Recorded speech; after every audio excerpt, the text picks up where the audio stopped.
This is the security series, and today we are going to start the first module.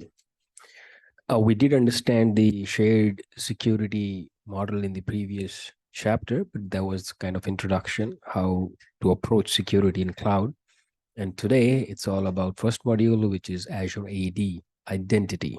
And we all know in cloud, it is identity-centric security, not perimeter like on premises.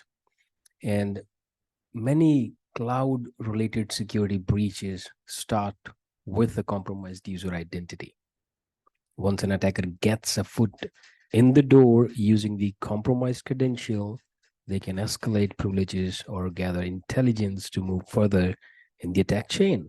This is why securing identity is important in any discussion on cloud security. You do have things everywhere. And how you're protecting them? By applying security on identity who is accessing those resources. It could be inside your perimeter, outside your perimeter, right? So Azure AD is the answer. Azure AD is Microsoft's solution for identity and access management, which is a wonderful solution. But you know, Microsoft has some kind of love for this name, Active Directory, and it's confusing people a lot. What I mean by that is Azure AD is not on-premises Active Directory in Azure. As a matter of fact, it has a different use case and structure from on-premises Active Directory. So let's check the difference first to keep the concept straight. Azure AD versus on-premises AD. So these are some differences that will help you differentiate the functionality of both the services. Azure AD is queried using HTTPS REST, using the REST API or HTTP or HTTPS. But on premises, LDAP, which is used LDAP or LDAP as secure on TCP port 389 or 686. The very first difference you can understand, right? Now, Azure AD uses modern authentication protocol that use web transport such as SAML, WSFed, and OpenID Connect for authentication, and OAuth for authorization, instead of Kerberos, which is used by on-premises AD. Azure AD and user groups are created in a flat structure, and there is no OUs, organizational units, or group policy objects.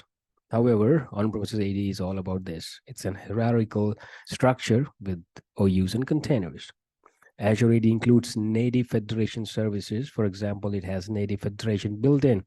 With Azure AD tenants, it does not rely on ADFS, but yes, if you have on-prem AD and you need to, then ADFS is the only solution. So when a customer signs up for any Microsoft Cloud services, like an Azure subscription or Office 365 or Dynamics, Azure AD tenant is transparently created in the background. This is where the identities, user groups, and service principals that are allowed to access those services are stored. You have running resources here, but who can access? Because there is a link, trust link between these two. So only these users who has the access can access these services. Same goes with the Office. In order to access Microsoft Cloud services, such as Azure, users redirected to Azure AD Authenticate. Only when authentication is successfully completed in Azure AD, it can has the access, right? So here the authentication happens, and then it gets the token to get the access. Now, organizations do not have to have different Azure AD tenants for multiple Microsoft Cloud services. Multiple cloud service instances can be linked with the same Azure AD tenant. For example, it is common for organization to implement separate Azure AD subscription for dev, for prod, and you may have Office subscription. All could be linked with the same Azure AD tenant. So all the resources which are running here could be accessed by these users after the Azure AD authentication. Now, Azure AD The primary use case of Azure AD is to securely authenticate access to applications that support modern authentication protocols, regardless of where they are hosted. The statement sounds amazing, right? But what does it actually mean? Well, it means that beyond support for Microsoft Cloud Services, Azure AD can actually provide authentication to SaaS or hosted application to on-premises that supports modern authentication protocols. This is powerful, as it means that we can centrally manage authentication and access for all our cloud and support on-premises applications with Azure AD. See the control, management, security. You get everything from here. This includes thousands of SaaS applications, including popular ones such as Salesforce, Box, or AWS, or Dropbox. It also includes custom application that may be hosted on premises. But what do we mean by modern authentication protocols? Why do we need them? What was the wrong with the authentication protocol that we had and doing successfully authentication with those? Well, to understand why we need modern protocol, let's go back in time and see how things were. Years ago, a typical organization needed only on-premises DC, domain controller, running Active Directory to provide authentication for their business applications. This was a time when the users and the servers business running the business application and domain controllers lived happily within the same network perimeter. Sounds familiar? We have all seen that, right? Authentication occurred using either Kerberos or NTLM, which are both protocols designed to authenticate scenarios where both the application and the identity provider lived on the same network. You could tell this from the number of network ports that needed to be opened for Kerberos to work. There we go. You can see right here. Times has changed since then, of course. The majority of business applications that organizations use are now cloud hosted. It is not practical to expose all the ports that Kerberos alone needs to work to the internet. This way, why we need modern authentication protocol.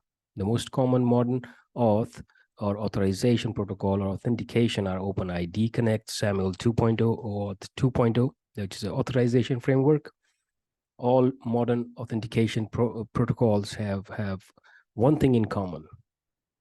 They operate using web transport. This means that they can pass authentication and authorization tokens over HTTP or HTTPS, making it easy to deliver authentication and authorization across different environments. Now, let's quickly go ahead and see on the Azure portal right now, and I have to go here and click on Azure Active Directory. This is Azure Active Directory, which is linked to my subscription where I'm running those resources. And here is the tenant ID. Instance of Azure AD is tenant. This is the ID of that. And whenever we create ID, we get this on Microsoft.com email address with that domain. This is my tenant. And this is the free license that I have. But it doesn't mean like if I have this domain, so whatever user I'm creating, for example, user one, it would be user one at pachehralive.onmicrosoft.com.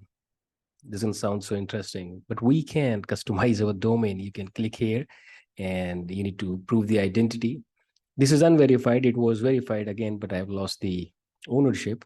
So you can add your custom domain here. You write domain name and provide your ownership, and you can add your customized domain there. Anyway, so this is our Azure Active Directory, and this is the license Azure AD free, which means we have multiple editions of Azure AD, which has different features to work with. Let's quickly check that. We have these 4 right here. Free Office 365, free Azure Active P1 and P2.